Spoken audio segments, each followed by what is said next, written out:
लड़कियां सच में दुनिया को बहुत हैरान करती हैं। लड़कियां एक तो बिना बताए कोख में आ जाती हैं, फिर चाहे लाख मारने की कोशिश करो फिर भी बच जाती हैं बेटियां। नमस्कार, शुभ संध्या, जय हिंद, जय भारत। एक बार फिर वैभवी हाजिर है किरदार जिंदगी में, आपके पसंदीदा कार्यक्रम के साथ, एक पसंदीदा कलाकार, एक पसंदीदा किरदार के साथ। और सबसे पहले तमाम दर्शकों को होली की अग्रिम शुभकामनाएं हमारी ओर से। आपने अभी अभी चंद पंक्तियां सुनी, एक बेहतरीन कविता, एक बेहतरीन अदाकारा के द्वारा लिखी गई और बहुत मार्मिक है। हम कोशिश करेंगे कि उन्हीं के श्रीमुख से इस कविता का आनंद ले। मैंने कुछ पंक्तियां पढ़ी, किरदार जिंदगी में एक नए किरदार के साथ फिर से रूबरू हूं और बहुत खास किरदार को लेकर आई हूं। जी हाँ, मैं बात कर रही हूं एक्ट्रेस, कवित्री, लेखिका और भी बहुत सारे उनके रोल रहे हैं अपने जीवन में। एक शानदार, जानदार शख्सियत हेमा चंदानी अंजुली जी की बात कर रही हूं मैं। मिलवाने आई हूं, बहुत सारी हम बातें करेंगे, उनके जीवन के खट्टे मीठे अनुभवों को आज साझा करेंगे। तहे दिल से हम शुक्रिया भी अदा करते हैं, उन्होंने अपना बहुत कीमती समय से थोड़ा सा समय हमारे लिए चुराया, हमें दिया, हमारे पटल की शोभा बढ़ाई। और इतना कुछ उनके बारे में कहने के लिए है मेरे पास कि मुझे लगता है कि कई बार मैं कहती भी हूँ कि शब्द कम पड़ जाते हैं और भावनाएं जो हैं वो आप तक पहुंचती हैं, तो इस भावनाओं का सम्मान कीजिए। राजस्थान की बेटी को मैं लेकर आई हूँ। कई बार टीवी पर हमने एक कैडबरी डेयरी मिल्क का एड देखा है, जिसमें बहू अपने सास को, एक बारात जा रही होती है और वो चॉकलेट खा रही होती है बहू, और सास को चॉकलेट देती हैं और दोनों सास बहू धमाल मचाती हैं उस बारात में। जी हाँ, मैं उसी हेमा चंदानी जी की, उन्हीं की बात कर रही हूँ कि उन्होंने कैडबरी डेयरी मिल्क का जो एड है वो बहुत ही खूबसूरत, इतना खूबसूरत उस एड को बनाया अपने नृत्य से। वो एड यादगार बन गया है, लोगों को इतना पसंद है। मेरे बच्चे भी, जैसे ही मैंने बताया कि आज किरदार जिंदगी में हेमा जी आ रही हैं, बच्चों ने कहा फोटो दिखाओ। जैसे ही फोटो दिखा रहे, आंटी को तो मैंने टीवी पर देखा है। तो ये है हमारी हेमा जी।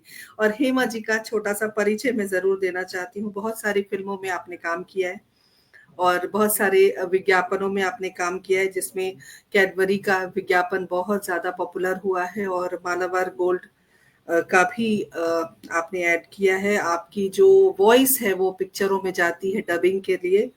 साथ ही जयपुर से आपने पढ़ाई की है, राजस्थान की बेटी हैं आप, और आपने शास्त्रीय गायन में डिप्लोमा किया है, साथ ही कथक नृत्य में डिप्लोमा किया है। ये भी एक अदाकारा के लिए ये जो दो काम है, ये उनके उनकी शख्सियत को और निखारने का काम करती हैं। और साथ में मुंबई में रह के आप अभिनय कर रही हैं। बहुत सारी फीचर फिल्म्स छोटे छोटे जो हैं, उनमें भी आपने बहुत खूबसूरत तरीके से अपनी अदाकारी का परिचय दिया है, जिसमें कुछ नाम मैं लेना चाहती हूँ। MS Dhoni with Sultan Singh Rajput, the billionaire dream Sachin Tendulkar life story movie, Ram Singh Charlie Divya Dutta film, इसके द्वारा, आपके द्वारा अभिनीत सीरियल उतरन, सावधान इंडिया, क्राइम पेट्रोल, CID, गुमराह, अफसर बिटिया, दिया और बाती, शोभा सोमनाथ की, प्यार तूने क्या किया, कई वेब शो भी आपने किए हैं और बहुत सारी पुस्तकें प्रकाशित हो चुकी हैं। आपका एक नाट्य पुस्तक है बच्चों के लिए जो बड़ा पॉपुलर है। एक अदाकारा है जो नृत्य भी करती है, जो गायन में भी निपुण है, जो लेखन में भी निपुण है, और क्या बचा है। तो चलिए हेमा जी से रूबरू होते हैं। ज़्यादा समय मैं नहीं लूँगी क्योंकि मुझे उनसे बहुत सारी बातें भी करनी है। और कश्मकश ज़िंदगी की धारावाहिक में भी आपने संवाद लेखन का कार्य किया है। आपने कई सिनेमा में अपनी स्क्रिप्ट राइटिंग की है, बहुत कुछ आपने किया है और हम सच में आभारी हैं कि हमने आपको आज किरदार के रूप में पाया है। तो बिना किसी विलंब के अब मैं चाहती हूँ कि मैं उन्हें अपने स्टूडियो में आमंत्रित करूँ। हीमा जी, तहे दिल से हम शुक्रिया अदा करते हैं कि आप हमारे कार्यक्रम का हिस्सा बनी आज। नमस्ते। बहुत बहुत शुक्रिया वैभव जी, मुझे इस कार्यक्रम में बुलाने के लिए। और बहुत समय बाद किसी लिटरेचर संस्थान के प्रोग्राम में मैं आई हूँ। लिटरेचर मुझे शुरू से बहुत पसंद रहा है और माँ सरस्वती की कृपा रही है मेरी कलम पर। तो बस मुझे अच्छा लगता है साहित्यकारों के साथ उठना बैठना बात करना। और मेरा सौभाग्य है कि मैं आपसे और आपके इस कार्यक्रम से जुड़ी हूँ और मुझे आके बहुत खुशी हुई है। शुक्रिया मुझे बुलाने के लिए और आपके इस खूबसूरत कार्यक्रम में उम्मीद करूंगी कि आपका ये कार्यक्रम बहुत अच्छा रहे और बहुत आगे बढ़े। बहुत-बहुत शुक्रिया और तमाम दर्शकों को बताना चाहती हूँ, इसी को कहते हैं डाउन टू अर्थ। एक इतनी बड़ी शख्सियत आराम से, इतने प्यार से बात कर रही है, इतना समय आपने कैसे-कैसे चुराया वो मुझे पता है, मैं जानती हूँ और बातें तो बहुत सारी हम करेंगे। हमारे जी साथ बहुत सारे दर्शक जुड़ गए हैं, ज़रा हम उन्हें भी धन्यवाद दें जुड़ने के लिए। विशाल बंसल जी हमारे साथ जुड़े हैं, अभिनंदन है आपका। संजय जी हमारे साथ जुड़े हैं, अभिनंदन है। संगीता कुमारी हमारे साथ जुड़ी हैं, अभिनंदन है। उसके अलावा मनोज जी हमारे साथ जुड़े हुए हैं, अभिनंदन। डॉक्टर पुष्पलता तनेजा जी जो केंद्रीय हिंदी निदेशालय में निदेशक के पद पर रही हैं और बहुत प्यार दुलार मुझे इनका मिलता है। बहुत-बहुत अभिनंदन, स्वागत है आदरणीय आपका। उसके साथ बहुत सारे लोग और भी जुड़े हैं जो कुछ धीरे-धीरे नाम मेरे सामने आएँगे।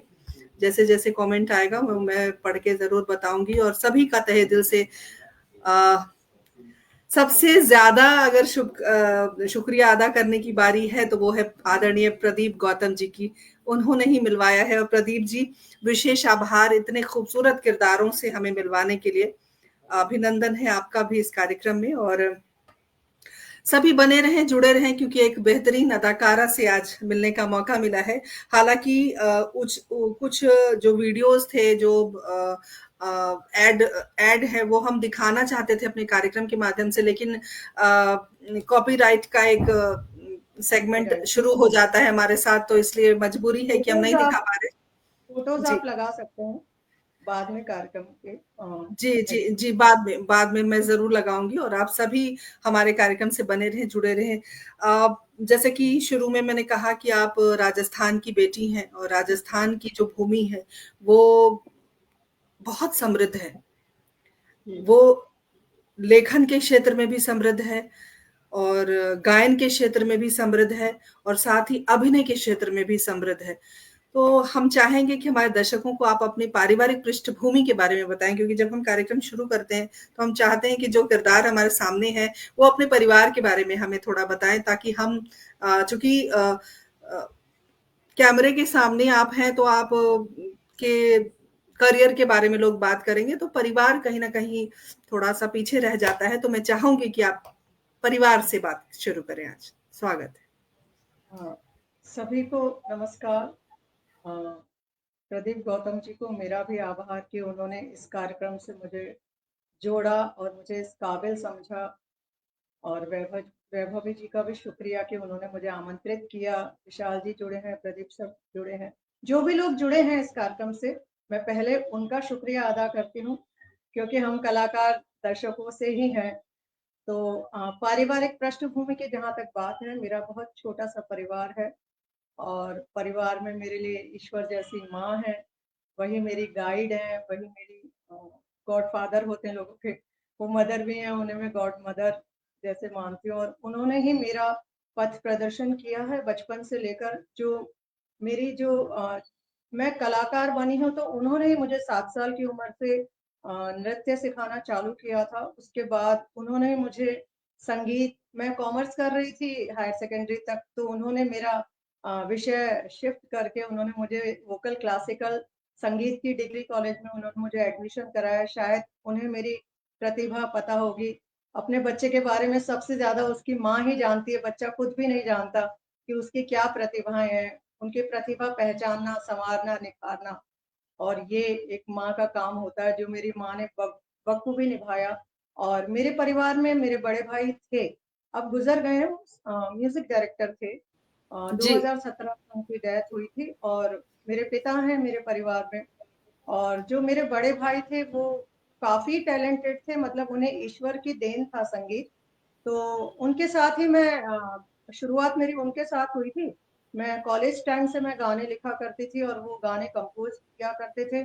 जयपुर में जी। जब हम लोग कॉलेज में पढ़ रहे थे उसी दौरान हम दोनों भाई बहनों ने दूरदर्शन के लिए मैंने गाने लिखे और टाइटल सॉन्ग्स गाए। और वो सारी कंपोज मेरे भाई ही करते थे। उसके बाद वो क्या मुंबई बात। चले। दो 1999 में वो मुंबई आए तो वो म्यूजिक डायरेक्शन कर रहे थे। तो उनके साथ ही मुझे लिखने का मौका मिलता रहा। अनूप जलोटा जी के लिए मैंने भजन के एल्बम लिखे, होली के एल्बम लिखे और कई म्यूजिक कंपनियों के लिए मैंने गाने लिखे। ये मेरी शुरुआत थी संगीत के करियर की। जयपुर में रहते हुए मैं भाई जी की बदौलत मुंबई में काम कर रही थी। उसके बाद 2006 में माँ ने मेरी चीजों को समझा, मेरे टैलेंट को समझा और उन्होंने मुझे भाई के साथ रहने के लिए मुंबई भेज दिया।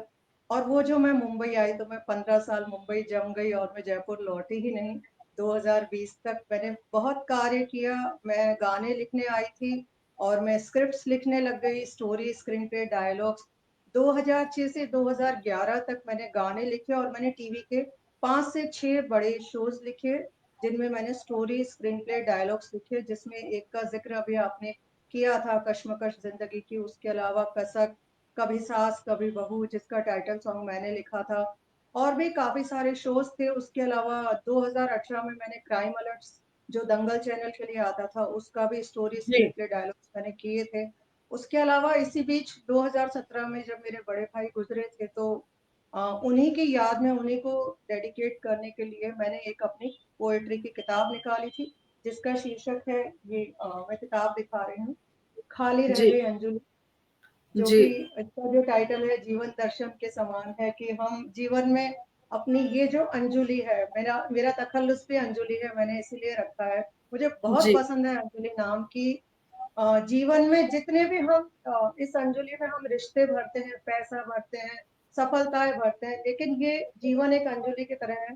सब भरते जाते हैं और खाली होता जाता है, रिश्ता जाता है, अंत में हम लोग खाली रह जाते हैं। तो बिल्कुल ये सही कह जीवन रही हैं आप। दर्शन है। तो ये मैंने किताब निकाली भाई को डेडिकेट करने के लिए। मैं बहुत सदमे में आ गई थी, उनके लिए मुझे कुछ करना था। उन्हीं के नाम से फिर मैंने कुछ साहित्यिक कार्यक्रम किए। चंद्रा विकास मंच करके मैंने एक साहित्य संस्था बनाई उनकी याद में।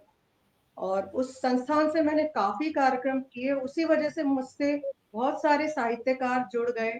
और उसके बाद फिर 2023 में मैंने एक किताब लिखी बच्चों के नाटक की। मैंने बच्चों के लिए बहुत काम किया है। पहले मैं टीचर जी। भी रही हूँ, डांस, ड्रामा, म्यूजिक टीचर। तो बच्चों के जी। साथ मैंने बहुत सारे नाटक किए। उसी नाटक को मैंने एक किताब के रूप में नेहरू बाल साहित्य अकेडमी में पांडुलिपि जब मैंने सबमिट की तो उन्होंने यह निश्चय किया कि इसे किताब के रूप में प्रकाशित किया जाएगा, जिसका सारा खर्चा भी उन्होंने उठाया, सारा विमोचन सब कुछ उन्होंने किया। आज वो किताब अमेजोन पर उपलब्ध है क्योंकि बच्चों के नाटकों के लिए बहुत कम काम हो रहा है।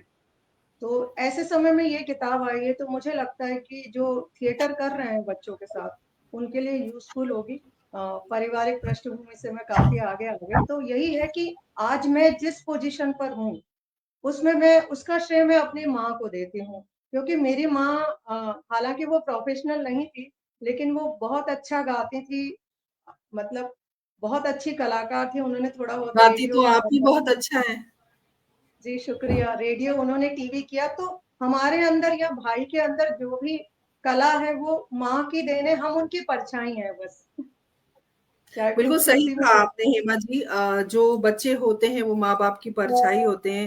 वही जो है। विरासत है वो परिवार से हमें मिलती है जिसकी वजह से हम अपने अलग जिस क्षेत्र में भी हम जाना चाहते हैं हम जाते हैं क्योंकि माँ-बाप की जो ऊर्जा है वो ऊर्जा हमें हमेशा सिंचित करती रहती है। हमारे साथ कुछ और दर्शक जुड़े हैं। और बात, हमारे एक बात और कहना चाहूंगी कि ज़रूर, अभी ज़रूर। माता मेरा अभी 4 साल का करियर में ब्रेक हुआ था। माँ इतनी बीमार है लेकिन उसके बावजूद उन्होंने हमें फिर से करियर के लिए वापस से मुंबई भेजा है और वो चाहती हैं कि हम पहले से बेहतर काम करें और वो अपना सब अपने आप इंडिपेंडेंट होके बीमार होते हुए भी वो अभी भी हमारे लिए स्ट्रगल कर रही हैं अपनी फिजिकल जो स्थितियां हैं। तो सच में माँ को प्रणाम है मेरा अब सभी दर्शकों के सामने। तो बस यही चाहती हूँ खूब जिए मेरे माता पिता और मैं काम करती रहूं। बहुत बढ़िया। बिल्कुल माँ-बाप की शुभकामनाएँ बच्चों तक पहुँचती हैं और बच्चों की जो शुभकामनाएँ होती हैं, वो माँ तक पहुँचती हैं। माँ-बाप हमेशा फले-फूलें, सभी के। हमारी यही जो अभिलाषा है और यही प्रार्थना है ईश्वर से। हमारे साथ हमारे पटल के मुख्य सलाहकार आदरणीय सुरेंद्र शर्मा सागर जी जुड़ गए। अभिनंदन करती हूँ। आप सभी से गुज़ारिश करती हूँ, कार्यक्रम को ज़्यादा से ज़्यादा ज़रूर शेयर करें और अपनी उपस्थिति बनाए रखें। आपकी उपस्थिति हमें ऊर्जा देती है। हेमा जी, बात तो बहुत हो गई कि हमने बहुत कुछ सुन लिया आपके बारे में कि हमने देखा, हमने पढ़ा भी, लेकिन एक्टिंग करना और शास्त्रीय गायन में भी रुचि रखना और नृत्य में भी, नृत्य कला में भी निपुण हैं आप। तो और कविताएँ भी आप बहुत लिखती हैं, यानी कि आप साहित्यकार भी हैं, तो ये सारे कुछ एक हेमा जी के अंदर ऐसी कौन-सा जिन है, जो आपको ऊर्जा देता है? कौन-सी शक्ति है? इतना कुछ एक व्यक्ति एक समय में कैसे कर लेता है? कैसे कर सकता है? क्या कहेंगी बस आप? माँ का आशीर्वाद है। एक्चुअली मैंने जीवन में कुछ भी प्लान से नहीं किया, सब कुछ सिलसिलेवार होता चला गया। जैसे बचपन में बच्चों को गर्मियों की छुट्टियों में डांस में डालते, तो मेरी माँ को बड़ा शौक था, तो उन्होंने मुझे 7 साल की उम्र में नृत्य में डाल दिया। वो ऐसे हम नहीं सीखते थे कि रोज जा रहे हैं आज की तरह। गर्मियों की छुट्टियों में 1 डेढ़ महीना डांस सीखते थे और पहले ऐसे पारिवारिक माहौल होता था, तो प्रोग्राम्स होते थे, जन्माष्टमी के हैं तो अच्छा डांस करती थी मैं। तो मुझे हमेशा बुला लिया जाता था। सीखा तो मैंने बहुत कम, कुछ एक एक आध मतलब साल में कोई डेढ़ महीना सीखते थे, फिर दूसरे साल गए। तो उन्होंने मुझे प्रोग्राम्स में बुलाना चालू किया, तो जो ये प्रोग्राम्स करने लगे मंचों पर, तो इतना अच्छा मैं डांस करती थी, शायद माँ का आशीर्वाद था, तो मुझे हर कार्यक्रम में बुलाया जाने लगा। धीरे-धीरे मैं जिस भी स्कूल में, आप बिलीव नहीं करेंगे कि मुझे डांस का बिल्कुल भी शौक नहीं था, बिल्कुल भी शौक नहीं था। कोई घर में आता, माँ कहती डांस करके दिखाओ, तो मैं नहीं दिखाती, मेरा भाई दुपट्टा ओढ़ के डांस करके दिखाता था, कहता था ये नहीं करेगी। तो लेकिन फिर जैसे-जैसे मैं बड़ी हुई, 9-10 साल की, मुझे स्कूल में भी डांस में आगे रखा जाने लगा। मैं स्काउट में पार्टिसिपेट करती थी और मेरा नाम टीचर्स काट के डांस में ले जाते थे, मतलब टीचर्स में लड़ाई हो जाती थी और मैं रोती थी मुझे डांस नहीं करना। लेकिन देखिए फिर समझ आई धीरे-धीरे और मुझे भी इंटरेस्ट आने लगा। जब तारीफ हुई, मुझे प्राइज़ मिलने लगे डांस में, तो फिर मेरा इंटरेस्ट जगा। अरे वाह! बच्चों को तो क्या रहता है, प्राइज़ मिलता है। तो फिर मेरा इंटरेस्ट जगा। फिर बस ये एक यात्रा हुई, उसके बाद में फिर मम्मी ने मुझे गायन के विषय में डाला। मेरे बड़े भाई गायन की डिग्री कर रहे थे राजस्थान यूनिवर्सिटी से, तो माँ ने उनके साथ में मुझे भी फिर कहा नहीं तुम्हारा मेरा नृत्य छूट गया था किसी वजह से, मैं कथक कर रही थी। मेरे पैर में थोड़ी-सी चोट लग गई थी, तो मेरा डांस छूट गया। तो इसी वजह से माँ ने संगीत से नहीं टूटने दिया मुझे, उन्होंने मुझे संगीत में एडमिशन करा दिया। तो मेरी जो डिग्री हुई है मतलब जिसको डिग्री कहते हैं आप, वो शास्त्रीय गायन में हुई है, बैचलर ऑफ फाइन आर्ट। उसके बाद मैंने एमए किया शास्त्रीय गायन में। उसके बाद 2006 में मुंबई आने के बाद 2011 तक मैंने लेखन किया। 2011 से फिर मैंने अभिनय की यात्रा शुरू की। वो भी मेरी माँ ने ही पुश किया था कि तुम क्या लिखती रहती हो 18 घंटे, 20 घंटे, क्योंकि मैं लिखती रहती थी सारा दिन। डेली सोप लिखना बड़ा मज़दूरी का काम होता है। मैं मज़दूरी कहती हूँ उसको।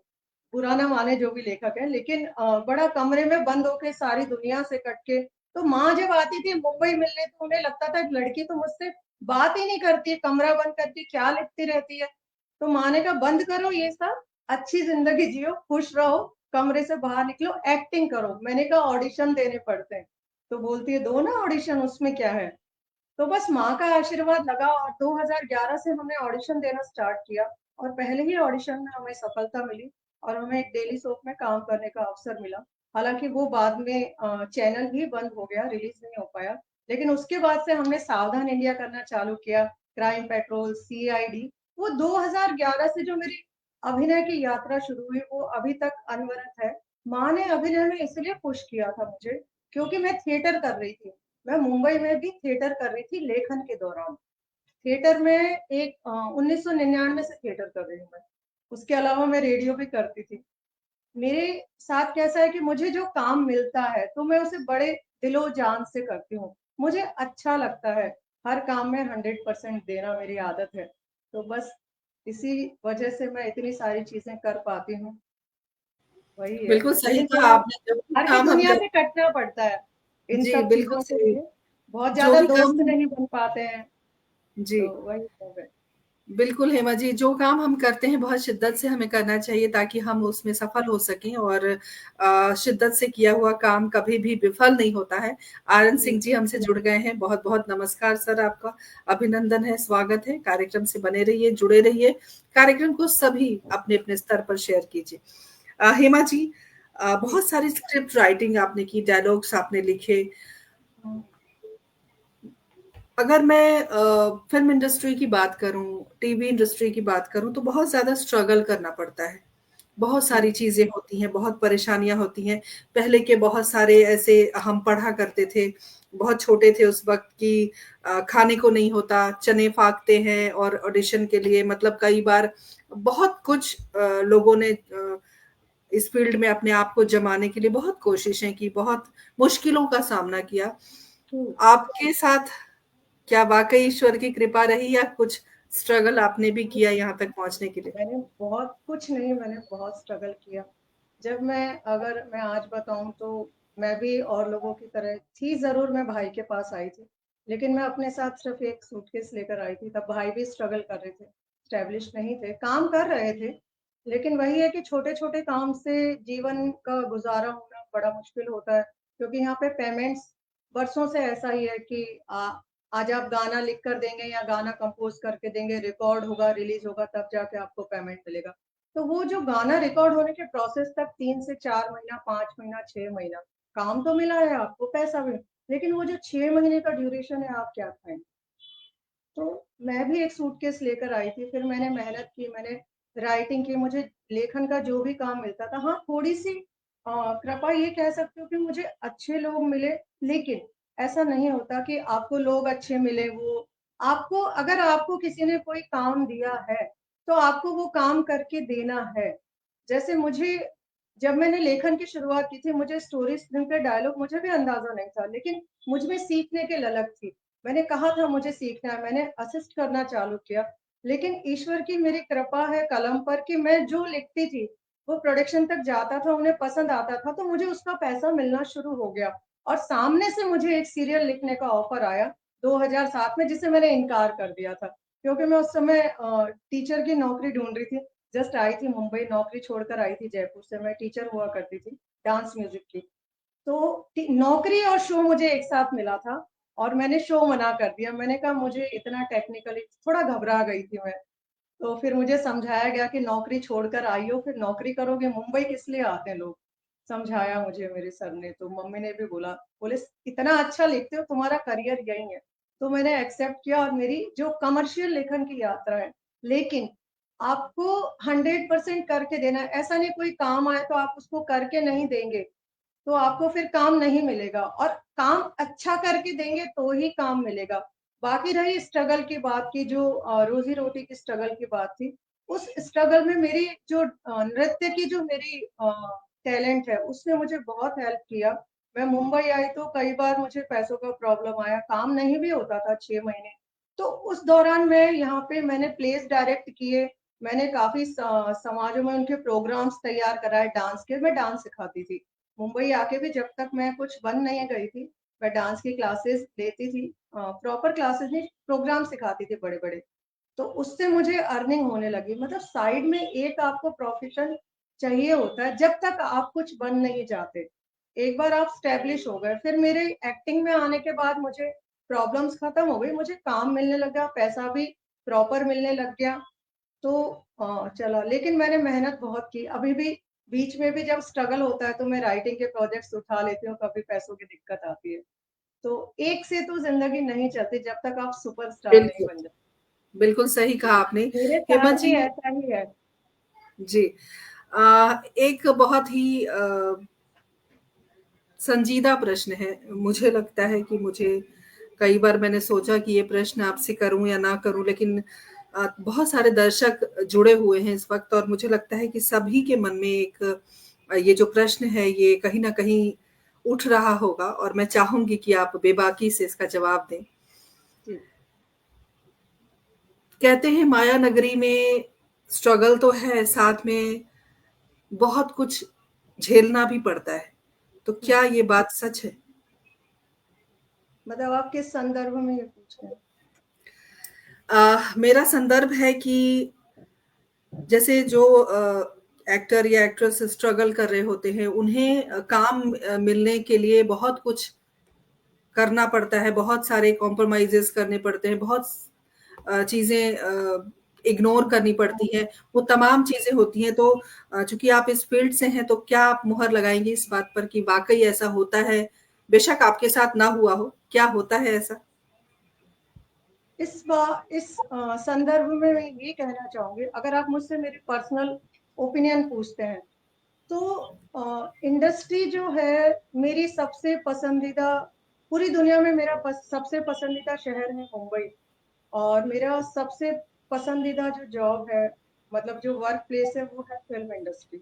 मैं अभी 4 साल जयपुर मेरे गए, कोरोना के बाद में मुझे मुंबई छोड़ना पड़ा। और मुंबई छोड़ने के बाद मैं 2 साल जयपुर रही, फिर आई, फिर माता पिता बीमार हुए, फिर गई। तो मुझे वो जो 4 साल मुझे मुंबई तो दूरी बहुत खली, बिकॉज मुंबई और फिल्म इंडस्ट्री एक ऐसी जगह है जहां आपको सबसे ज्यादा सम्मान मिलता है महिलाओं को। वहां फिल्म इंडस्ट्री एक ऐसी सुरक्षित जगह है। मैंने जो महसूस किया, मुझे 2011 से अगर आप एक्टिंग के संदर्भ में ले लें, मैं रात को 2 से ढाई बजे तक मैं शूट करती हूँ। और समटाइम्स ऐसा होता है कि सेट से सभी लोग चले जाते हैं, गाड़ियां नहीं होती। तो अगर एक स्पॉट बॉय के साथ भी प्रोडक्शन मैनेजर कह देता है कि ये स्पॉट ज्यादा है, ये आपको मीरा रोड या जो भी डिस्टेंस है, आपको वहां तक छोड़ देंगे। आप एक स्पॉट बॉय के साथ भी सुरक्षित हो। फिल्म इंडस्ट्री इतनी अच्छी जगह है, मतलब आप आंख मूंद के आ सकते हो। सबसे ज्यादा भरोसा मैं फिल्मी लोगों के ऊपर करती हूँ। अगर मैं अपना पर्सनली बोलूं, आज तक मुझसे किसी ने हेमा जी के अलावा कहकर बात नहीं की। ऐसा नहीं है, अभी ठीक है, नाउ आई एम 40+, लेकिन जब मैं आई थी तब मैं यंग थी। और बहुत अच्छी जगह है। लेकिन देखिए, जो जिस बारे में आप कह रहे हैं ना, एक्सप्लॉयटेशन, जो मैंने बाहर के लोगों से सुना, कॉर्पोरेट वर्ल्ड या हमारे सोशल, जो हम लोग नॉर्मल सर्विस करते हैं, जॉब प्लेसेस है, वहां भी महिलाओं के साथ बहुत चीजें होती है। लेकिन तब पहले आपको अपने आप में पावरफुल बनना होगा। और आप कितना शॉर्टकट चाहते हैं, गलती आपकी है। यदि आप शॉर्टकट से सफलता चाहते हैं, तो शॉर्टकट का कोई भी रास्ता सही नहीं होता है। ये सभी लोग दुनिया में जानते हैं। आप स्ट्रगल कीजिए, आप में मादा होना चाहिए कि नहीं, अपने टैलेंट के दम पर मेहनत करेंगे, 100 बार ऑडिशन लीजिए, 1000 बार ऑडिशन देंगे, लेकिन शॉर्टकट से नहीं आएंगे। हम में दम होगा तो आपको हमारी अपनी जरूरत पैदा कीजिए। आप इतना अच्छा काम कीजिए कि हाँ, आपके बिना काम ही ना चले प्रोड्यूसर डायरेक्टर्स का, फिर आपको ये दिक्कत कभी नहीं आएगी। लेकिन जो शॉर्टकट वाले लोग होते हैं, किसी भी फील्ड में ले हर लीजिए आप, हर है फ़ील्ड ना? में जी, बिल्कुल, आप बिल्कुल। फिल्म इंडस्ट्री को छोड़ दीजिए, आप सभी फील्ड में ऐसा है। अगर आप शॉर्टकट अपनाते हैं, पहला गलत कदम कौन उठाता है? आप। बिल्कुल। यहाँ पे बिना आपकी मंजूरी के कुछ नहीं होता। हाँ, कुछ कुछ चीजें हाथ से तो सभी जगह होते हैं। कुछ गलत चीजें, जैसे नए बच्चे आते हैं जिन्हें नॉलेज नहीं होती है, बहकावे में आ जाते हैं, शायद कुछ लोगों के साथ ऐसा हुआ भी होगा। लेकिन मेरा पर्सनल ओपिनियन इंडस्ट्री के बारे में बहुत अच्छा है। मेरे साथ कभी ऐसा कुछ नहीं हुआ। जितना सम्मान मुझे यहाँ मिला है, शायद बाहर मुश्किल है।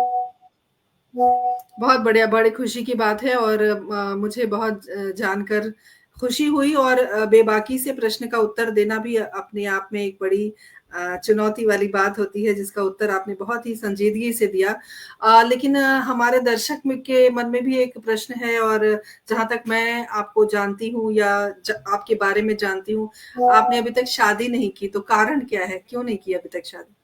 नहीं करना अ, चाहती हैं या आपको नहीं, जो आपका मेरी सपनों का पारिवारिक राजकुमार है वो स्थितियां नहीं मिला? थोड़ी, नहीं, सभी चीजें हैं। मेरी पारिवारिक स्थितियां थोड़ी सी, सन 1997 में जब मैं पढ़ रही थी, तो मेरी माँ को लकवा हो गया था।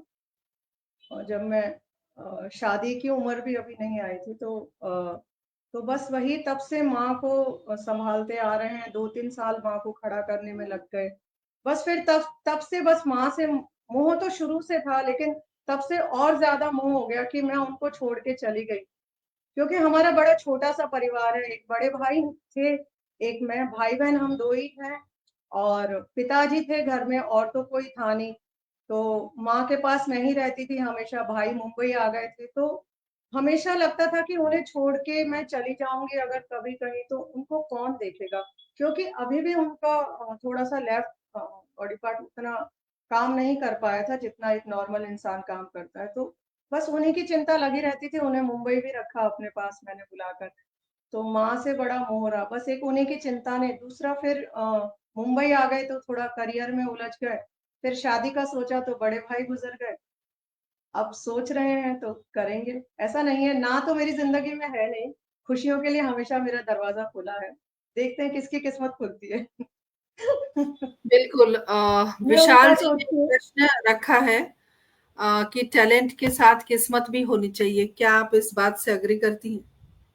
बिल्कुल एग्री करती हूँ। मैं भी उन्हीं चीजों से जूझ कर आई हूँ। देखिए, चैलेंज इंडस्ट्री में जो भी स्ट्रगल है, किस्मत तो होनी चाहिए। कई बार मैंने भी 4 साल ऑडिशन दिए, तब जाके मुझे कैडबरी ऐड मिला था, तब जाके मेरा उसमें सिलेक्शन हो गया हुआ था। मुझे भी ऐसा लगने लग गया था। सीरियल्स मैं बहुत कर रही थी, ऐसा नहीं है कि मैं सीरियल्स नहीं कर रही थी, काम नहीं मिल रहा था, लेकिन मेरी एक ख्वाहिश थी कि मैं एड में भी काम करूँ, तो वो एड मुझे नहीं मिल रहा था। 4 साल मैंने बिल्कुल शिद्दत से ऑडिशन दिए।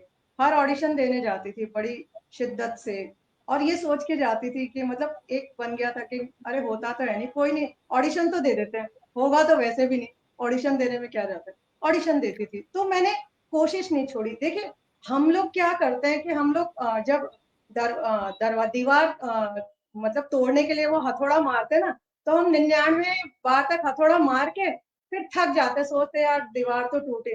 फिर वो पीछे से एक बंदा आता है, वो एक हल्का सा हथौड़ा मारता है, वो 100वां प्रहार होता है, उससे दीवार टूट जाती है। तो हम सोचते हैं उसकी किस्मत अच्छी होगी। आप 100वां प्रहार करते तो आप, वो दीवार आपसे गिर जाती है और सामने आपकी, तो हम 99 पे हार जाते हैं। 99 के फेर में रहते हैं हम लोग। जो 100वीं कोशिश है वो हम नहीं करते, तो मैंने वो 100वीं कोशिश भी की, इसीलिए आज मुझे सफलता मिली, और मैं क्या अभी बात भी कर रही हूँ। लेकिन किस्मत जरूरी है बहुत है। ज्यादा। जी। और अगर आपके पास किस्मत नहीं है, मैसेज देना चाहती हूँ, तो फिर आप मेहनत कीजिए। मैं सभी को एक बात कहती हूँ कि जमीन में पानी तो है, किसी को 10 मीटर खोदने पे मिलता है, किसी को 100, किसी को 1000, किसी को 10,000, लेकिन जमीन में पानी है। आप 10,000 फीट खोदिए, मिल जाएगा। बिल्कुल पानी है सही जमीन। कहा। बिल्कुल, बिल्कुल हेमा जी, बिल्कुल हम सब इत्तेफ़ाक रखते हैं आपकी इस बात से, क्योंकि कहते हैं ना कि अपने कर्म से हम अपने भाग्य को बदल सकते हैं। गीता में भी लिखा हुआ है, और हम अपनी कोशिश से ज़रूर सफलता प्राप्त करते हैं। संजय जी ने लिखा है हमेशा हेमा जी आपके हमेशा संघर्षशील रही हैं आप, आपको नमन है, और आपकी माताजी के लिए उन्होंने शुभकामनाएँ दी हैं। आपकी बहुत माताजी शुक्रिया। स्वस्थ रहें। बहुत शुक्रिया। बहुत सारे दर्शक जुड़े हुए हैं, और सभी से एक ही गुज़ारिश करती हूँ, कार्यक्रम को शेयर करें, हमारा पेज है उसे आप फॉलो करें, लाइक करें, और साथ ही हमारा यूट्यूब का चैनल है हिंदी साहित्य संस्थान, उसे ज़रूर सब्सक्राइब करें। आशा साहनी बहुत अच्छी संवेदनशील कवित्री हैं, जुड़ी हुई हैं। बहुत-बहुत अभिनंदन, बहुत स्वागत। इसी प्रकार आप सब बने रहें, जुड़े रहें और आनंद लेते रहें। सभी अभी जब दर्शकों को कार्यक्रम स्वागत शुरू है। मैं कर रही थी, शुरू करने से पहले मैंने एक कविता पढ़ी थी आपकी, और बहुत खूबसूरत कविता है, एक लड़की के जी। बारे में, एक जी। बच्ची के बारे में। जी। लेखन के प्रति भी आपका एक रुझान रहा है, और कविताएँ लिखने का शौक कब से आपके अंदर आया, और पहली कविता अगर आपकी कोई है तो वो कौन-सी है? अगर याद हो तो? आप और सुन ये के वाली कविता हंसेंगे। हम ज़रूर सुनना चाहेंगे। जी। आप सुन के हंसेंगे कि मैं लेखक कैसे बनी। मैंने कमर्शियल लिखना चालू किया। लोग साहित्य से कमर्शियल में आते हैं, मैं कमर्शियल से लिटरेचर में गई। जब मैं गाया करती थी जयपुर में, मैं एक कार्यक्रम गा रही थी, और एक प्रोड्यूसर आए मेरे पास में, बोले हम सीरियल बना रहे हैं, आप हमारे सीरियल का टाइटल सॉन्ग गाएंगी। तब मैं बड़ा अच्छा गाती थी, गीता दत्त जी को मैं गाती थी, मेरी आवाज उनसे बड़ी मिलती है। तो मैंने कहा हाँ जी जरूर गाऊंगी। तो बोले कल हम आ जाइए, सुनना हम बड़े चाहेंगे, हम जी एक जी गीत जरूर। जरूर सुनना चाहेंगे जी। तो मैं बड़े भाई को लेकर चली गई, मैं लेखक बनने की आपको बता रही हूँ प्रोसेस। तो बोले कि ठीक है, आप लिख कर भी आप दीजिए और म्यूजिक भी आप करिए। अब म्यूजिक तो कर लेते थे बड़े भाई, हमने सोचा आप कॉलेज में ही पढ़ रहे थे, काम हाथ से निकल जाएगा। तो हमने रात भर में बैठ के गाना लिखा, भाई ने कंपोज किया, बोले कल ही चाहिए।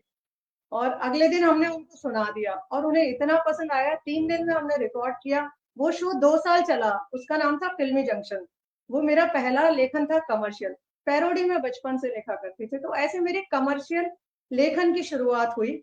और उसके बाद में 2011 में जब मैंने छोड़ा कमर्शियल लेखन, उसके बाद में लिटरेचर से मेरा जुड़ाव हो गया। छोटा मोटा बीच में लिखती रहती थी, लेकिन मैं उसे लिटरेचर नहीं मानती थी, शौकिया लेकिन कमर्शियल मेरा लेखन यात्रा रही। और शायद काफी 99 से पहले की बात है, उसके बाद 2011 तक।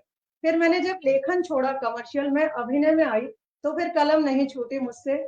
और आज लिखना मेरे लिए सांस लेने जैसा है। मैं 2 लाइनें लिखकर ही सोती हूँ। मतलब ये मेरी आदत में शामिल है कि मैं रोज 2 लाइनें, जो मेरे फेसबुक से जुड़े हुए लोग हैं 10-20 साल से, 10-15 साल से, उन्हें पता है कि मैं 2 लाइनें लिखकर ही सोती हूँ और वो फेसबुक पर मैं डाल देती हूँ। तो ये मेरी लेखन की यात्रा है कि हम चाहेंगे कि कुछ कविताएं आप अपनी जरूर हमें सुनाएं, और एक बढ़िया सा तड़कता भड़कता कोई गीत अगर होली के उपलक्ष्य में आप सुनाना चाहें, आपका स्वागत है। अच्छा, लड़कियां कविता का जो जिक्र किया था मैं वही सुना देती हूँ। अ, संघर्षों, मतलब जितना मुझे समझ में आया जीवन के बारे में और लड़कियों के जीवन के बारे में, वो मैंने कविता के रूप में अपनी किताब में लिखा है कि सच में दुनिया को बहुत हैरान करती हैं लड़कियां। सच में दुनिया को बहुत हैरान करती हैं लड़कियां। एक तो बिना बताए कोख में आ जाती हैं, एक तो बिना बताए कोख में आ जाती हैं, फिर चाहे लात मारने की कोशिश करो, फिर भी बच जाती हैं लड़कियां। ठीक से खाने को न दो, ठीक से खाने को न दो, फिर भी देह बढ़ती ही जाती है। ठीक से खाने को न दो, फिर भी देह बढ़ती ही जाती है। फटे पुराने कैसे भी कपड़े पहनाओ, फिर भी सुंदर दिखती हैं लड़कियां। फटे पुराने कैसे भी कपड़े पहनाओ, फिर भी सुंदर दिखती हैं लड़कियां। गरीबों की तरह पढ़ाओ, गरीबों की तरह पढ़ाओ, फिर भी मेरिट में आ जाती हैं लड़कियां। और लाख पराई कह दो, लाख पराई कह दो, फिर भी अपनापन दिखलाती हैं लड़कियां। लाख पराई कह दो, फिर भी अपनापन दिखलाती हैं लड़कियां। और चाहे पहले घर की 4 दीवारी न लांघ पाई हो कभी, चाहे पहले घर की 4 दीवारी न लांघ पाई हो कभी, मगर पति की बीमारी पे नौकरी को चली जाती हैं लड़कियां। मगर पति की बीमारी पे नौकरी को चली जाती हैं लड़कियां। और चाहे खुद के लिए कभी आवाज ना उठाई, चाहे खुद के लिए कभी आवाज ना उठाई हो, मगर बच्चों के लिए जमाने भर से लड़ जाती हैं लड़कियां। मगर बच्चों के लिए जमाने भर से लड़ जाती हैं लड़कियां। वैधव्य हो या तलाक, वैधव्य हो या तलाक, उम्र भर मृत रिश्तों को ढूंढती हैं लड़कियां। वैधव्य हो या तलाक, उम्र भर मृत रिश्तों को ढूंढती हैं लड़कियां। खुद से अनजान, खुद से अनजान, मगर घर के लिए हमेशा परेशान रहती हैं लड़कियां। घर के लिए हमेशा परेशान रहती हैं लड़कियां। और शायद सही कहती है दुनिया, शायद सही कहती है दुनिया की लड़कियों की अक्ल घुटनों में होती है।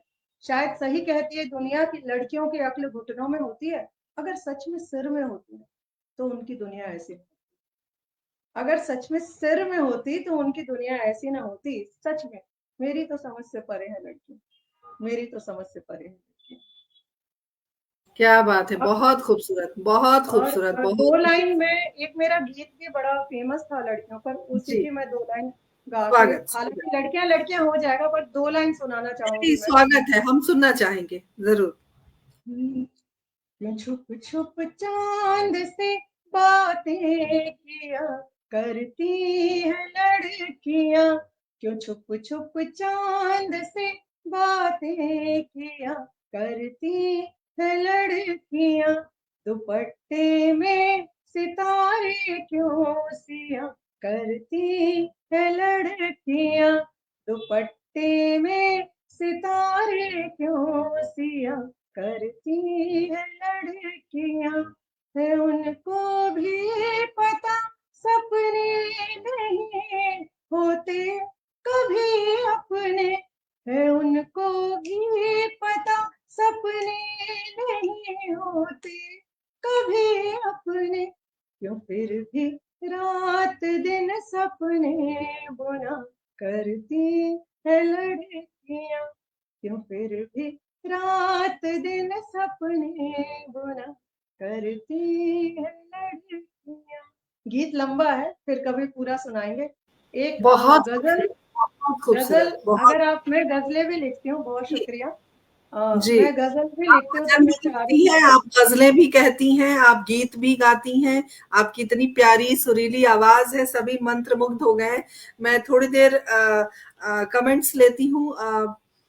देखिए, आशा साहनी जी ने आपके लिए क्या लिखा है, मैं पढ़ के सुनाती हूँ। जी बहुत जी। खूब, शानदार सृजन, शानदार प्रस्तुतिकरण। उसके अलावा हमारे साथ कवि गणपत लाल उदय जी जुड़ गए हैं। उन्होंने लिखा है सम्मानित मंच को नमन, और साथ में डॉक्टर पुष्पता तनीजा जी ने लिखा है, वाह क्या बात है।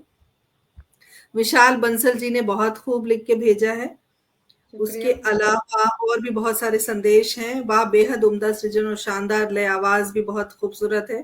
तो इस तरह के जो कमेंट्स हैं वो आप तक मैं पहुंचा रही हूँ, और सभी का हम तहे दिल से शुक्रिया अदा करते हैं। जी, गजल भी कहती हैं आप, मैंने कहीं सुनी है आपकी गजलें, तो मैं चाहूंगी कि आप, आपको जो अच्छा लगता है आज हमारे दर्शकों के बीच आप जरूर रखें। जी। एक मेरा पसंदीदा शेर है, तो उस शेर की वजह से मैं ये गजल कहती हूँ जरूर, जिस भी कार्यक्रम में जाती हूँ। कुछ गले में खराबी हो तो माफी चाहूंगी, इतना नहीं गा पाऊंगी आज। इश्क में यूं तो क्या नहीं होता, दर्द दिल से जुदा नहीं होता। इश्क में यूं तो क्या नहीं होता, दर्द दिल से जुदा नहीं होता। यूं उलझ जाती है गजल मेरी, यूं उलझ जाती है गजल मेरी, कोई मिसरा अदा नहीं होता, कोई मिसरा अदा नहीं होता। प्यार करके भी हमने देख लिया, प्यार करके भी हमने देख लिया, प्यार से कुछ भला नहीं होता, प्यार से कुछ भला नहीं होता। कैसे तन्हा कहूँ मैं आँखों को, कैसे तन्हा कहूँ मैं आँखों को, अक्स उसका जुदा नहीं होता, अक्स उसका जुदा नहीं होता। अब वो शेर सुना रही हूँ जिस शेर के लिए ये पूरी गजल कही थी मैंने, और आप भी महसूस करेंगे जीवन की सच्चाई है, मैंने तो महसूस की है।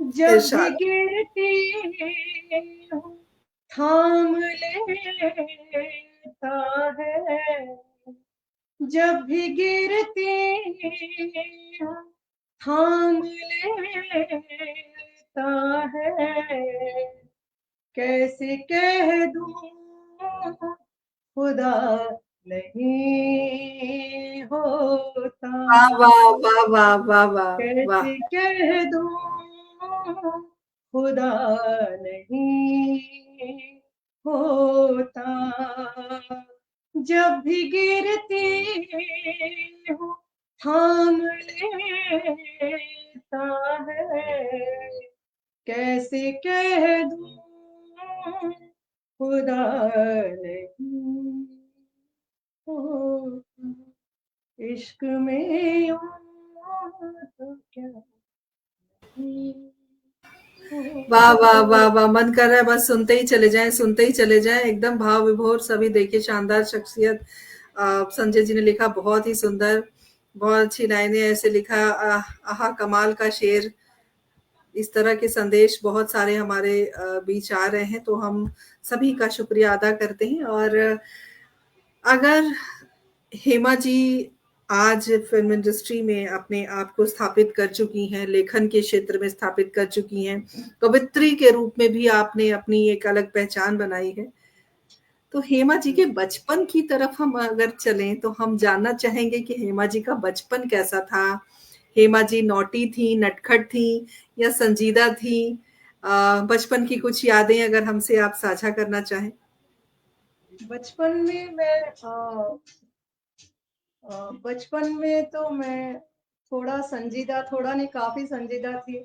मैं एक्चुअली थोड़ा-सा कमज़ोर थी, थोड़ा बीमार भी रहा करती थी और माँ मुझे बहुत प्यार से ऐसे राजकुमारी की तरह मुझे रखा करती थी। जल्दी से रो देती थी, जल्दी से बीमार हो जाती थी, ज़्यादा मेहनत नहीं करती थी। बस माँ की गुड़िया, माँ की जो डॉल होती है ना, माँ की डॉल थी और मुझे अड़ोस-पड़ोस सभी लोग इतना प्यार करते थे कि माँ को कहते थे, "आपकी बिटिया इतनी अच्छी है, हमें दे दीजिए सारा काम।" मुझे काम करने का बचपन में शौक था। जैसे मुझे सीखने का ना एक बचपन में था, मम्मी नौकरी पे चली जाती थी, तो पड़ोस के घर में जाके बुनाई मतलब बुनने लग जाती थी, स्वेटर बुनना सीख लिया, कढ़ाई करना सीख लिया। तो जो पड़ोस वाली आंटी कहती थी, आपकी मेरी बेटी इतनी बड़ी हो के कुछ नहीं करती, आपकी बेटी तो संजीदा, मैं बहुत ज़्यादा संजीदा थी और सीखने का मुझे बहुत शौक था। मैं एक आपको बात बताना चाहूँगी कि जब मैं मेरी जो पहली फ़िल्म थी वो मेरी 15-16 साल की उम्र में पहली फ़िल्म थी, तब ऐसा कुछ ख्वाब नहीं था कि मतलब सोचा नहीं था कभी फ़िल्मों में आऊँगी और जयपुर में एक फ़िल्म की शूटिंग हो रही थी। मैं कथक सीखा करती थी, तो हमारे गुरुजी सारे स्टूडेंट्स जो अच्छा करते थे उन्हें फ़िल्म में डांस के लिए क्लासिकल के बच्चों को सेलेक्ट किया गया था। तो उस फ़िल्म में वो ऑडिशन के लिए हमको लेकर गए थे और वहाँ पे जब मैं बहुत छोटी थी तो मुझे सबसे पीछे खड़ा कर दिया जाता था। जूनियर थी क्लास में, सेकंड ईयर में थी और जब डायरेक्टर आए उन्होंने डांस देखा तो बोला वो छोटी-सी बच्ची कौन है? उसे आगे बुलाइए ना, बड़ा अच्छा डांस कर रही है। तो वो पहले दिन की मेरी सफलता थी। उसके बाद वो किसी भी स्टूडेंट ने उस फ़िल्म में काम नहीं किया। 2 महीने बाद असिस्टेंट डायरेक्टर मेरे घर आए। डायरेक्टर ने उन्हें मेरा नाम नंबर ढूँढ के भेजा और वो पूरी फ़िल्म में मैंने काम किया। मैं ये बात इसलिए बता रही हूँ, मुझे आशीर्वाद लगा था सत्यनारायण जी का, जो राज कपूर जी के डांस डायरेक्टर हुआ करते थे। उस फ़िल्म के डांस डायरेक्टर सत्यनारायण जी थे और उस वक़्त उन्होंने मेरी माँ को कहा था कि अपनी ये बेटी मुझे दे दीजिए और मैं इसे अपना असिस्टेंट डांसर रखूँगा। मैं इसे, ये बहुत अच्छी डांसर है और मैं इसे अपना असिस्टेंट रखूँगा, उसे कोरियोग्राफर बनाऊँगा। 16 साल की उम्र में उन्होंने मेरा टैलेंट पहचाना था, जबकि सेट पे बहुत सारे डांसर्स थे। तो उस फ़िल्म में एक डांस के लिए गई थी, मैंने उस फ़िल्म में 4 गाने किए और मैंने पूरा एक रोल भी किया छोटा-सा उसमें। तो दो वो फिल्में मतलब भी आपकी आने वाली हैं हेमा जी, तो उस हमारे समय मेरी दर्शकों को मम्मी आप ने कहा जरूर था, जो बताएं। आप संजीदा की बात कर रहे हैं, जी। मैं माँ के पीछे छुप गई थी। जब जैसे ही उन्होंने मुझे कहा ना मैं इसे बॉम्बे ले जाऊँगा, मैं माँ का पल्लू पकड़ के और उनके पीछे जाके खड़ी हो गई। माँ ने कहा देखो ये नहीं जाएगी, ये तो बात ही नहीं करती है किसी से, बहुत डरती है ये। तो बस वो मैं इतना 15-16 साल तक भी मैं माँ की बिटिया ही थी। माँ के बीमार होने के बाद मैं बड़ी हो गई अचानक से। उससे पहले मैंने कभी घर के बर्तन भी नहीं मांजे थे, मैं सच बताऊँ तो। मेरी माँ ने राजकुमारी की तरफ आना मुझे। तो एकदम से बड़ी हो गई मैं, माँ के बीमार होने आज से। भी आप राजकुमारी ही हैं। हमारे साथ सोहन लाल शर्मा प्रेम जी जुड़ गए हैं। बहुत बहुत अभिनंदन करती हूँ, स्वागत करती हूँ। वंदना शैलेश जी हमसे जुड़ी हैं, बहुत बहुत अभिनंदन है, स्वागत है। आप सभी पटल की शोभा बढ़ा रहे हैं। आप सभी का हम तहे दिल से शुक्रिया अदा करते हैं। कुछ आगामी फीचर फिल्म्स भी आपकी आ रही हैं, हमारे दर्शकों को जरूर इसके बारे में आप बताएं। जी, मेरी एक फ़िल्म आ रही है टाइगर ऑफ राजस्थान, जो शायद अप्रैल या मई तक रिलीज़ हो जाएगी, जो कि आनंद पाल का जो एनकाउंटर केस है, उनकी बायोपिक है। उसमें मैंने आनंद पाल जी की मदर का रोल किया, और सबसे बड़ी खुशी की बात ये थी कि मैंने उसमें रंजीत जी के साथ में काम किया, जो पुराने विलेन हुआ करते थे फिल्मों के। और जब हम उनके साथ सेट पे, पहला दिन था मेरा, तो मैं इसी लुक में काम कर रही थी, तो फिर गड़बड़ हो गया क्योंकि रणजीत सिंह सर तो बहुत बड़े हैं, तो फिर मुझे पूरे बाल व्हाइट करके, ताकि मैं उनके बराबर उनकी पत्नी लगूं। और रंजीत सर के साथ काम करके बहुत मजा आया मुझे, मतलब बहुत मैं डर रही थी पहले दिन सेट पर कि कैसे, तो उन्होंने मुझे बहुत कंफर्ट कर दिया। अरे बेटा, तुम तो याद कर लेती हो, रानी रानी बोलते थे, तुम्हें तो याद हो जाते, तुम क्यों टेंशन करते हो, तुम तो अच्छी एक्टर हो। तो अनुभव अच्छा रहा। देवोलीना भट्टाचार्य जो गोपी बहू है, वो उसमें मेरी बहू बनी है। सो उस फिल्म का इंतजार है। एक और फिल्म राजस्थान में शूट की थी, जो कि ओटीटी के लिए थी, लेकिन अब फार्म हाउस करते हैं, अब बड़े लेवल पे शायद उसकी रिलीज की तैयारी है। जल्दी उसका अपडेट करती हूँ मैं। और मेरे कुछ अपकमिंग प्रोजेक्ट्स हैं, वो अभी नहीं, थोड़ा इंतजार कीजिए उसके लिए, बताती जी, हूँ जल्दी। ज़रूर, ज़रूर। हम सबकी दुआएँ, हम सबकी शुभकामनाएँ आपके साथ हैं। और जैसे कि आपने कहा कि सफ़ेद बाल करने पड़ते हैं, रोल के अकॉर्डिंग अपने आप को ढालना पड़ता है। आवाज़ से लेके हर अदाकारी सब कुछ मैनेज करना पड़ता है। अ, मैंने देखा है कि बहुत सारे जो भी एक्टर हैं, एक्ट्रेस हैं, रोल प्ले करते हैं, तो उनका गेटअप भी उस तरह का होता है, उनकी वेशभूषा वैसी होती है। तो इतना केमिकल का जो इस्तेमाल होता है, हार्मफुल नहीं लगता आपको कि कभी जैसे बाल-वाल तो झड़ने लग जाएँ या कुछ इस तरह से बहुत ज़्यादा मेकअप लगाना अननेचुरल सा फ़ील होता होगा, तो कैसे मैनेज हाँ, करते हैं आप सब? मैंने मैंने मोस्टली बहुत सारी चीजें मैंने इस तरह के गेटअप वाले रोल में शुरू से अवॉइड करती आ रही हूँ, लेकिन सेट पे बालों के साथ तो खिलवाड़ होता ही है। मतलब हेयर स्टाइल बनाने के लिए जो भी मॉइस्चराइजर, जो भी चीजें लगाई जाती है फेस में, जो मेकअप, और आंखों में जब कभी कभी जैसे हम क्राइम शोज करते हैं, तो आंखों में कभी कभी ग्लिस लेनी पड़ती है। 2 से 12 घंटे आप असली आंसू नहीं रो सकते हैं समटाइम्स। आप मूड दे सकते हैं, इमोशन दे सकते हैं, लेकिन कई बार बहुत ज्यादा, तो थोड़ी बहुत चीजें तो आपको, अगर कुछ हासिल करना है, तो थोड़ा बहुत तो आपको करना ही पड़ता है। आप उसको, आजकल तो बहुत अच्छी चीजें इस्तेमाल होने लगी है, मतलब हमारे काफी सारे जो प्रोडक्ट आ रहे हैं आजकल, अच्छे प्रोडक्ट इस्तेमाल किए जाते हैं। सेट पर भी अगर बालों के लिए कुछ सेट करने के लिए यूज किया जा रहा है, तो एलोवेरा, मतलब आजकल हेल्दी प्रोडक्ट यूज किए जाते हैं। आजकल पूरी कोशिश की जाती है सेट पे कि कलाकारों को ज्यादा तकलीफ ना हो किसी भी तरह की चीजों से। तो अभी इंडस्ट्री की इस मामले में स्थिति बहुत अच्छी है, पहले से बहुत। और आजकल आर्टिस्ट खुद का भी मेकअप किट रखते हैं।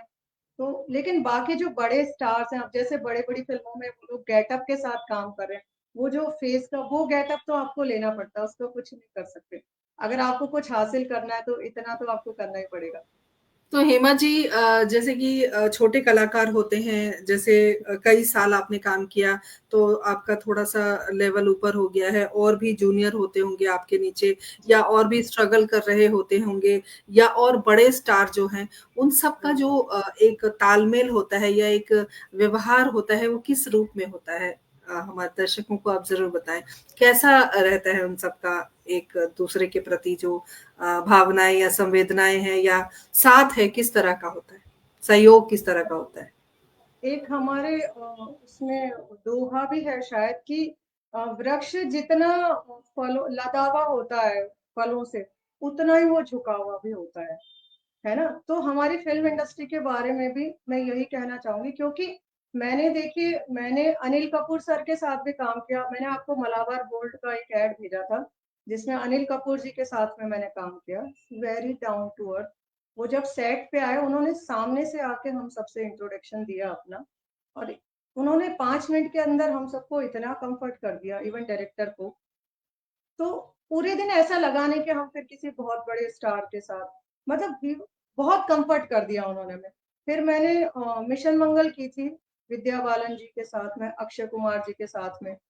तो सेट, इवन शर्मन जोशी जी थे सेट पे। तो 5 से 6 दिन मैंने उस फिल्म में काम किया था। और यार, वेरी हम्बल, मतलब सेट पे अगर किसी को खांसी भी आ जाती, तो अक्षय जी खुद, मेरे साथ ऐसा हुआ था कि मुझे बहुत जोर से खांसी आ गई थी जब क्लोज चल रहा था उनका, तो पूरा शॉट रोक दिया उन्होंने।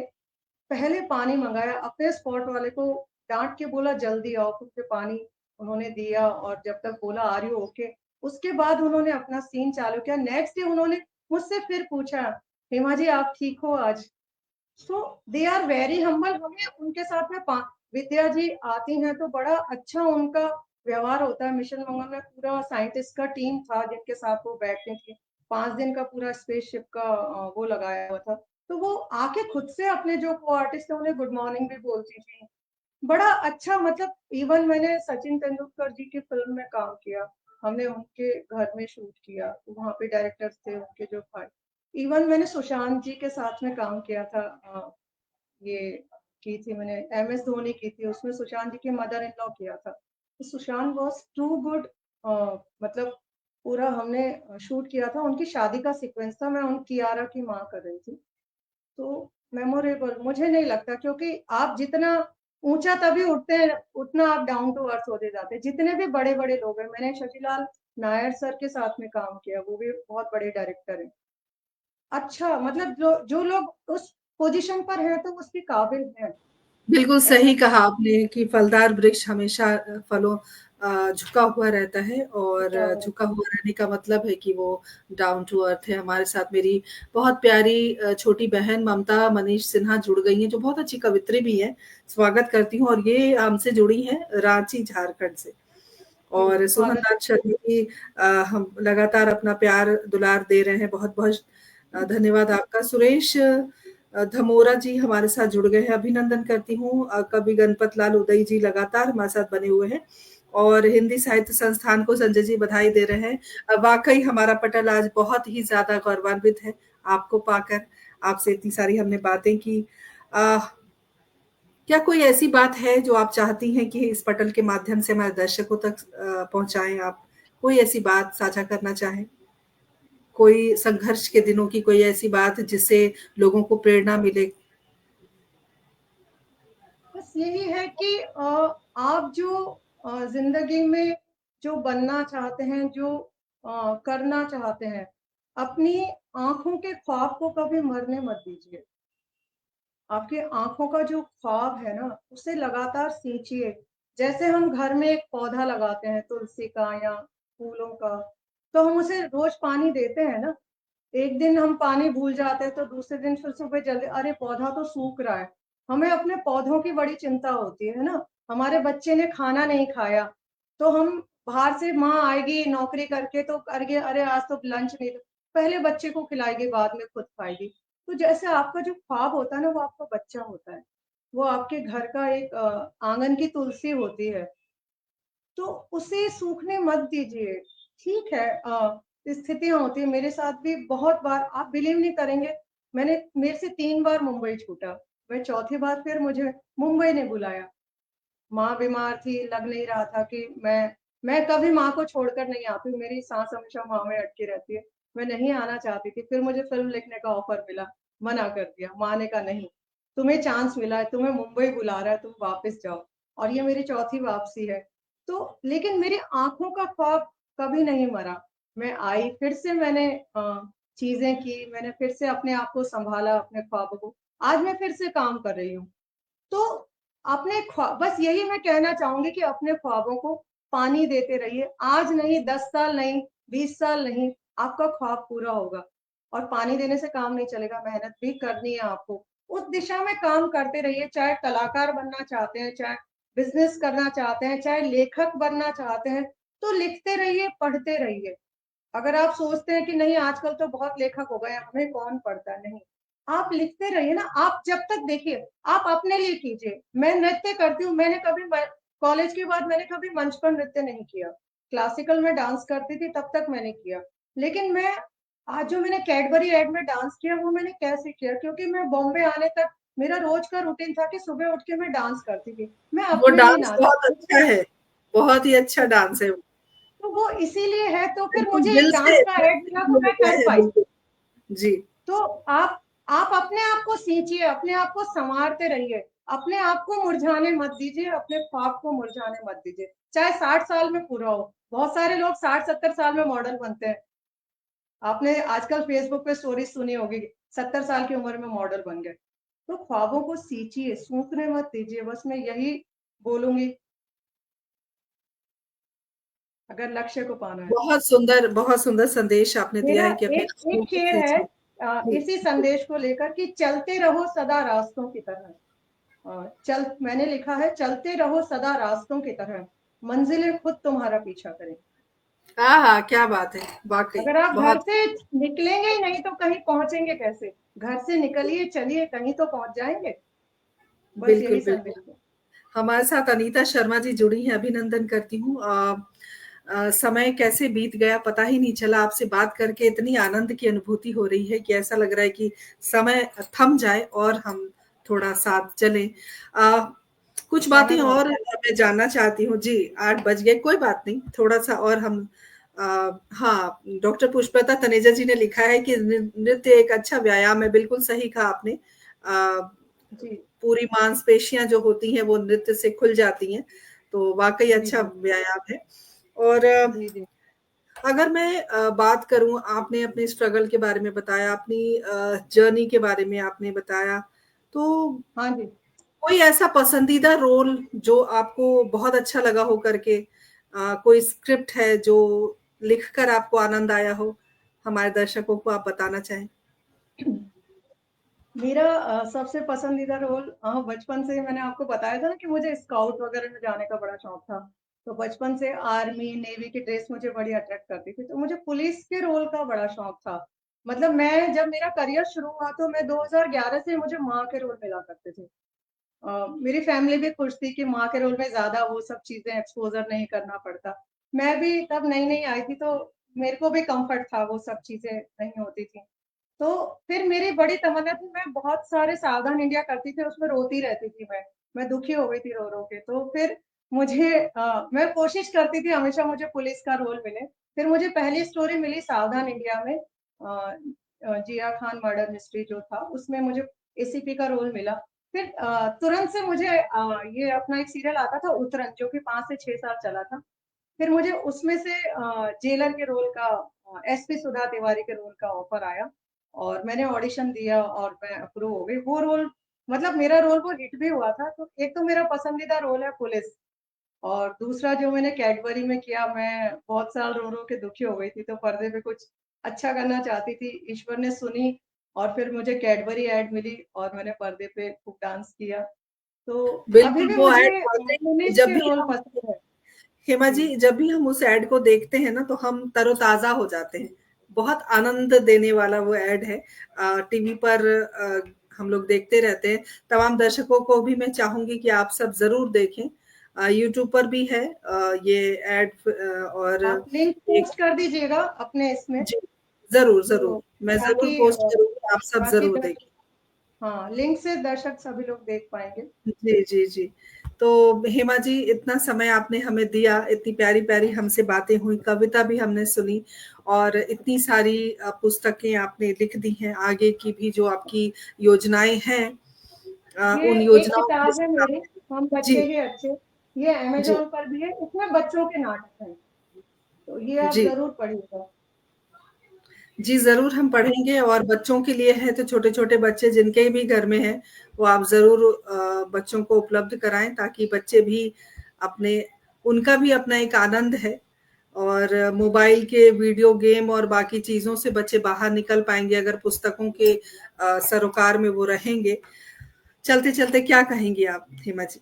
मैं यही कहूंगी अपने दर्शकों के लिए, जैसे एक मैंने संदेश दिया था चलते रहो, जैसे मेरा अपना जीवन है तो मैंने कभी आप अपना समय बर्बाद मत कीजिए। आप अपने समय की कीमत कीजिए। जैसे बीच में ऐसा हुआ था कि मुंबई, मतलब मेरा करियर टॉप पर था और मेरी माँ फिर से बीमार हुई, मेरे बड़े भाई गुजरे, माँ बिल्कुल। तो उस दौरान जब मुझे घर बैठना पड़ा तो मैंने उस खाली समय को भी यूटिलाइज किया। मैं कंप्यूटर पे लग गई, मैंने एडिटिंग सीखी और फिर मैं एडिट करने लग गई। मैं एनिमेशन तक मैं खुद से, मैंने जब मैं घर बैठी, तो अपना समय को यूटिलाइज कीजिए, लगातार कुछ क्रिएटिव आप चीजें करते रहिए। ऐसा नहीं कि आप घर बैठे हैं तो फिर आप कुछ नहीं कर रहे, कि हम तो कहीं जा ही नहीं सकते। अपने आप को, अपनी कलाओं को, अपने शौक को, अपने खूबियों को समय दीजिए। कभी भी समय को खाली मत जाने दीजिए, क्योंकि करत करत अभ्यास जड़मति होत सुजान, और बूंद बूंद से घड़ा भरता है ना। तो आप रोज एक एक बूंद लिखेंगे तो आपकी किताब बन जाएगी। ये जो मेरी किताब निकली, ये मैंने कोई प्लान नहीं की थी। जब मेरे बड़े भाई गुजरे तो सितंबर में गुजरे थे और दिसंबर में उनका जन्मदिन हुआ करता था। तो मैंने कहा कुछ मतलब मैं इतनी इमोशनल हो गई थी, मैंने कहा नहीं कुछ करना है, मैंने कहा किताब निकाली जाए। अब किताब अगर मेरे पास 100 कविताएं नहीं होती तो ये किताब नहीं निकल सकती थी ना। तो उतनी कविताएं मैं लिख चुकी थी। तो चूंकि मैंने पहले जो किया, मैंने 1 महीने में ये किताब पब्लिश किया। आप बिलीव नहीं करेंगे, खुद से सब कुछ करा के, क्योंकि कोई पब्लिशर नहीं दे रहा था। तो वो है कि मेरे पास कविताएं थी तो मैं किताब निकाल सकी, नहीं होती तो फिर नहीं। तो करते रहिए, चलते रहिए, बस यही संदेश है मेरा। अपने आप को समय दीजिए। बहुत अच्छी बात आपने कही, अपने आप को समय दीजिए, अपनी इच्छाओं का सम्मान कीजिए, अपनी जो ख्वाहिशें हैं, जो आपकी अ, अभिलाषा है, उसकी पूर्ति के लिए आप निरंतर प्रयास करते रहिए। बहुत सुंदर संदेश, बहुत समय। क्योंकि एक जी, बात और, क्योंकि जिंदगी में धूप भी है, छाया भी है। तो जब धूप आती है आपके जीवन में संघर्षों की, तो वो आपको सारे ख्वाब सुखा देती है। इसलिए ख्वाबों को पानी देते रहिए। सबके जीवन में धूप आती है, पैरों में छाले भी पड़ते हैं। आपको मरहम तो खुद ही लगाना पड़ेगा। आप दूसरों से उम्मीद मत कीजिए कि कोई आके आपके पैरों के छालों पे मरहम लगाए। मजबूत बनिए। बिल्कुल सही कहा आपने। हमेशा जो हम चाहते हैं, तो ईश्वर भी कहते हैं ना कि कायनात भी पूरी शिद्दत से आपको उस चीज़ तक पहुँचाने की कोशिश करता है। हम भी चाहते थे कि फ़िल्म इंडस्ट्री से कुछ लोग हमारे कार्यक्रम में आएँ, चाहे हमारी परिचर्चा हो या किरदार ज़िंदगी हो। 2 फ़िल्म इंडस्ट्री से एक जो कलाकार हैं वो हमारे साथ जुड़े हैं। एक आप हुई, एक और प्रतिभा जी रही हैं, प्रतिभा शर्मा जी। तो बड़ा अच्छा लगा। जो चाहते हैं, कहते हैं ना जहाँ चाह वहाँ राह, तो चाहत जो है वो ईश्वर ज़रूर पूरी करता है। और हेमा जी, सच कहूँ कि जो जिजीविषा आपके अंदर है, जो लगन, निष्ठा और माँ का आशीर्वाद लेकर आप चल रही हैं, हमें पूरी आशा है कि आप बहुत ऊँचाई तक जाएँगी, बहुत अच्छी कवित्री बनेंगी आप, बहुत अच्छी अभिनेत्री बनेंगी आप। वैसे भी आप हैं, और भी नए आयाम आपको मिले, ऐसी हम शुभकामनाएँ आपको देते हैं। पुनः होली की बहुत-बहुत शुभकामनाएँ। हमसे जुड़ने के लिए, हमसे बातें करने के लिए आपका बहुत-बहुत धन्यवाद। मेरे सभी दर्शकों को जो आज मुझसे जुड़े हैं, उनसे भी दुआ की ख्वाहिश रखती हूँ, और सभी को होली की शुभकामनाएं। और उन सभी के लिए मेरी शुभकामनाएं जो आज हमसे लेखक जुड़े हैं। खूब लिखें, खूब अच्छा लिखें। लिखना मत छोड़िएगा कभी भी, चाहे जीवन में कुछ भी, कैसी भी विपदा आए, रात में 2 लाइन लिख के ही सोना है। फिर देखिए कैसे आपकी कला निकलती है। और कला बिल्कुल सही आपने कहा। मेरा एक दोहा है, वहीं से आज बात खत्म करूँगी कि अपने ही दम पर चली बेशक गई न दूर, कहाँ सहारा माँगना मुझे रहा मंज़ूर। क्या तो बात सहारा है। माँगने की ज़रूरत नहीं होती है, हम अपनी निष्ठा से आगे बढ़ते हैं। तमाम सुधी श्रोताओं का विशेष आभार व्यक्त करती हूँ। आप सभी ने हमारे कार्यक्रम की शोभा बढ़ाई। हेमा जी हमसे जुड़ी हैं, और हेमा जी की शोभा आपके जो सुंदर-सुंदर कमेंट्स आए हैं, उससे आपने 4 चाँद लगा दिया आज के कार्यक्रम को। और हमेशा हमारे साथ इसी प्रकार बने रहें, जुड़े रहें। अगली बार फिर किसी नए किरदार के साथ आप तो सभी के समक्ष शेर में उपस्थित। जाते जाते कहना चाहती हूँ, जी, ज़रूर, ज़रूर, आप ज़रूर। सहारे की बात कर रही थी, ये भी संदेश है कि अब मुश्किलों से डर नहीं लगता मुझे। अब मुश्किलों से डर नहीं लगता मुझे। अब तेरे सहारों की आदत छोड़ दी है। आहा! क्या कहने, क्या कहने। वाह, वाह, वाह, वाह! बहुत खूबसूरत। तो चलिए, अगली बार फिर नई शख्सियत के साथ रूबरू होंगी। तब तक के लिए फिर से आप सभी को यही रंगों के संदेश है। उत्सव होली की शुभकामनाएँ। जय हिंद, जय भारत, शुभ रात्रि। शुभकामनाएं। जय हिंद, जय भारत। नमस्कार।